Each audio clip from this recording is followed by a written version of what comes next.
Yep. Look, we're just we're delighted, I think, to come here, and it's an opponent that we know we've got to prepare really well with. It's always a tough test match, and the test match historically that we treasure, and to come here and to play the way we played.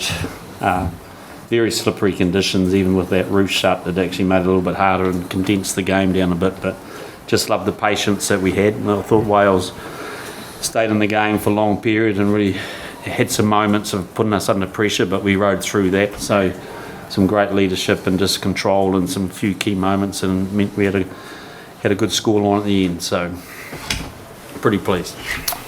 Fire away, folks. How much of a relief is it to you to get this tour off to a positive start then after one or two ups and downs earlier in the year? Well, I'm not sure it's relief. I mean, every week we just get excited about playing a test match, and get excited when we do things that we really want to do, and we show growth. So that side of it's pretty pleasing, and it's like I said, we've been building nicely through the second half of the rugby championship and made some good strides, and doesn't matter, and we really wanted to start this part of our league off and not drop a level from there, so pleased with that. How far are you doing things at this stage with the World Cup in mind on this tour as a whole? Oh, a little bit, but it's test matches are about the here and now, and for us it's always been about getting that balance between looking to the future, but also knowing that every match is vital, and so nothing prepares you better for 12 months' time by playing well and having good results now, and there's some good stuff for us here. And Sam, your impressions of the challenge, the test match you've just been through? Yeah, it's exactly that. It's always a massive challenge coming here, and tonight was no different. The physicality I thought was right up there, and as Fozzie said, it was a little bit dewy out there, which seems funny under the roof, but I think that actually suited both teams. It made it to be more of a carry physical focus, and I know there's going to be some sore bodies, but I think the fans would have loved seeing some big collisions and some good work at the breakdown. Can you just talk a little bit about Ardy Surveyor and how well he's playing at the moment? Playing pretty good. He for someone who hasn't played for a while, he didn't show any rust out there at all, did he? And he carries strong. He's pretty an inspirational part of this team. He leads really, really well off the field just through his actions, and I think when you see your loose forwards play like that, it's always going to be reflective of a pretty dominant pack up front, and I'm sure he would say that too. But it was a pretty strong collective effort up front, and he was able to put a little bit of icing on the cake. See the guy's best when he's got a smile on his face. I mean, have you seen him do dummies like that any time before? Yeah, he sucked me in on the training field too, so they shouldn't feel too bad about that. But no, he just likes to express himself, and we quite like it when he expresses himself. Ardy got man of the match, but behind him, Aaron Smith had one of the most fantastic games of I've seen in a long time. The speed of Rutball and pace and variety in his pass was amazing. How much has the return of Richie Maunder into the side liberated Aaron and that moved for his performance today? Yeah, look, I'm not sure there's a correlation between Richie's return and Aaron's form, because I think, whether it's Stephen or Bodie or him, I think Aaron still does what he does, but he certainly controlled things well today, and I'm not sure whether you know it or not, but that he broke the record. He's now the most capped All Black back, and so today was a pretty special occasion for him, and to show off with a couple of meat pies would be pleasing for him. He doesn't score too many, and those little legs had to run a long way for that first one, but look, he's a massive part of our team, and when he gets a flow on it again, he will say it's really reflective to the ball that was delivered up, and there are some stages that Wales really made that hard for him, but I think we overcame that. One more for me, Sam.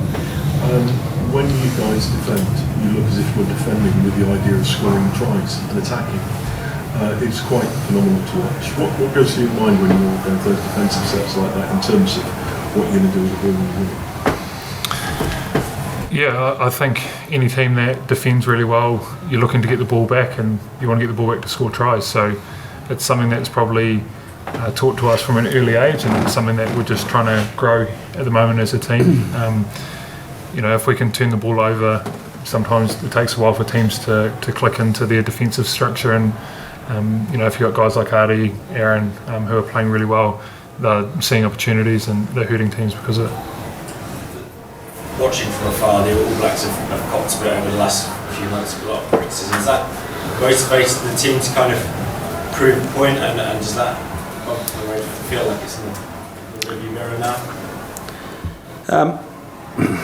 It's never in the rear view mirror, is it? On this stage, you that's the world you live in. But I don't think it's motivated the team. It's certainly we took some pretty tough lessons early on. We weren't ready physically or mentally after Super Rugby for that Irish series, and so we were well beaten. That's been pretty well documented. But since then we've used it. We've introduced there's a few players we held back from that series who have come in and made a big difference, and I think there's been some nice building blocks with the future in mind. So we're still building. I still don't think we're not there yet, but we've been tagged with inconsistency, but I guess that's 5 in a row, so we're starting to build what we want to build.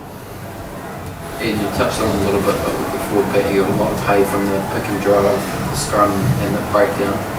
Can you put a big onus on the pack coming up here? No more than normal, to be honest. But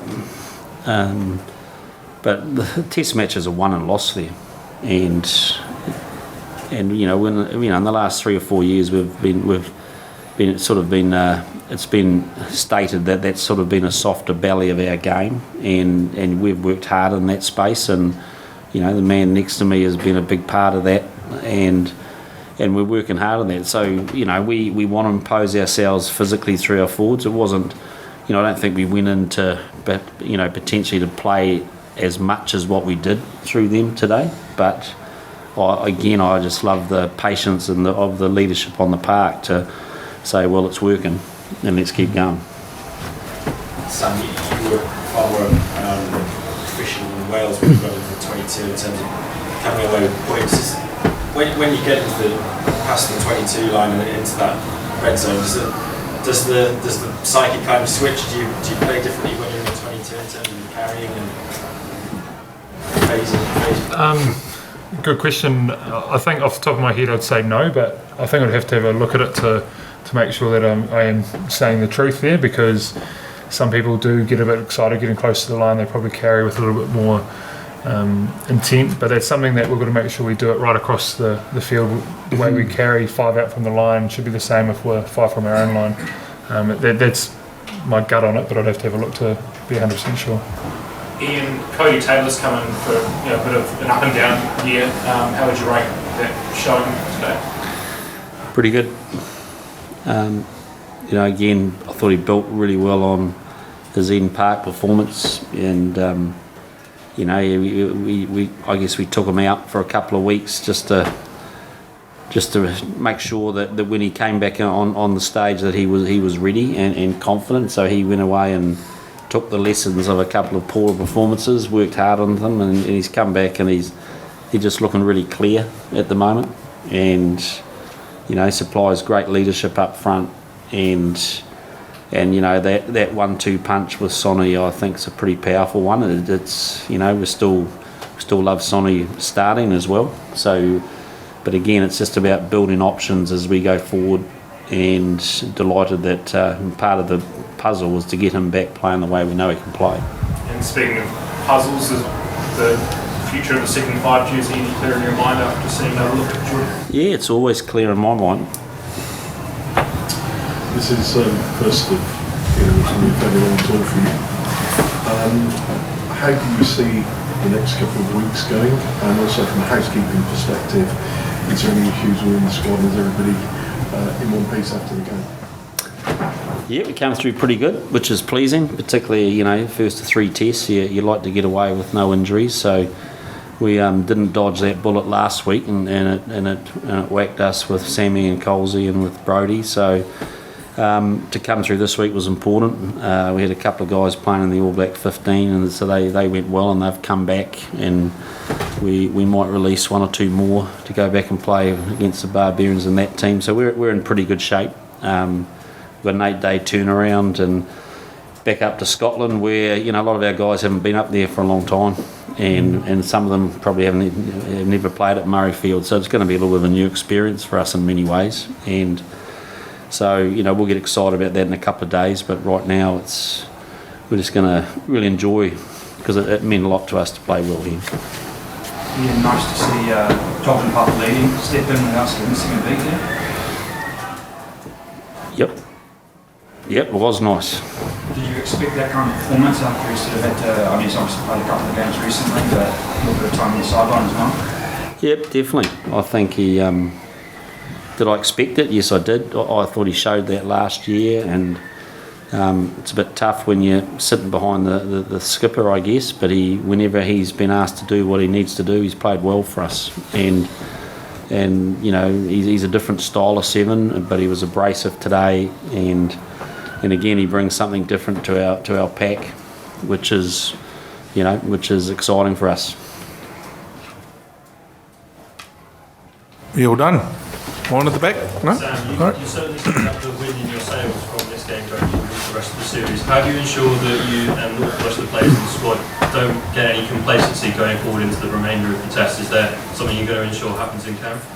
Yeah, that's one of the most critical things after a good win. You've got to make sure we go back to 0, and the easiest way to do that is look at the side we're playing. Scotland are a great side. They've challenged a lot of teams this year, and traditionally they're a hard team to play, especially up there at Murrayfield, so it's going to be really easy for us to reset back to where we need to then start building the week, because I thought we did that really well this week, so we've got to make sure we do it again.